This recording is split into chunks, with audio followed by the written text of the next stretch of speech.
All right, welcome to the Film Sphere. I'm Brian Hogue. Wesley Club. And we just got out watching One Battle After Another, the new Paul Thomas Anderson film.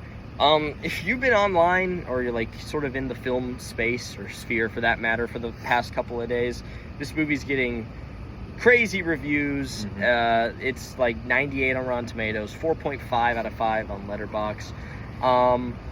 It's Paul Thomas Anderson. People love Paul Thomas Anderson. I've just been getting into his work, so this is more of a fresh perspective on the film. Yeah. And Wesley, why don't you just give your thoughts first, and I'll chime in. I was sort of, my expectations weren't that big for it. I think I remember seeing the early trailers. This was before the reviews, and it was there. I was like, okay, I'll go see it when it comes out. But it was okay. I think that's just my overall thing. It wasn't bad, but it wasn't exceptional. It was just okay. It was fun. It just seemed to be its hands were in every pot, I would say. Yeah. It had a lot of everything.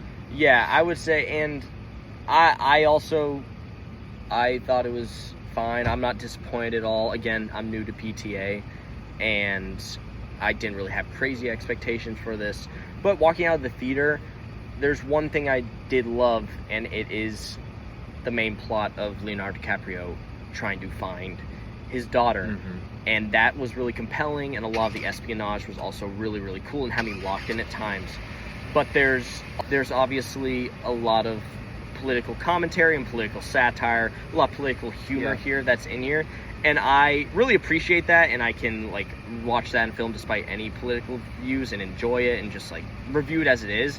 But here, it may just be me, but I really didn't it didn't just really click with the rest of the story. It was fluffy. It was there, and if you enjoyed that part, then that's really cool. But for me, it just really didn't attach itself to the stuff I was really locked into. Overall, not disappointed. If you guys think it's the best movie of the decade or the best movie of the year, I don't think that, but if you think that, I completely understand why you think that. I agree. I can see the talent on display. There's so many talented people working on the film. There's no doubt that it's an exceptionally well-made film. Yeah, and maybe in a different movie, the political stuff would have worked super, super well. But in terms of the plot, the main plot that's given and marketed for this movie it just didn't work for me. But again, overrated in my opinion. But if someone else said this, overrated, but this movie's winning Best Picture. And I agree with that. I see the talent on display. Just didn't work for us. Yeah. But this has been the Film Sphere. I'm Brian Hogue. Wesley Club. Be good people.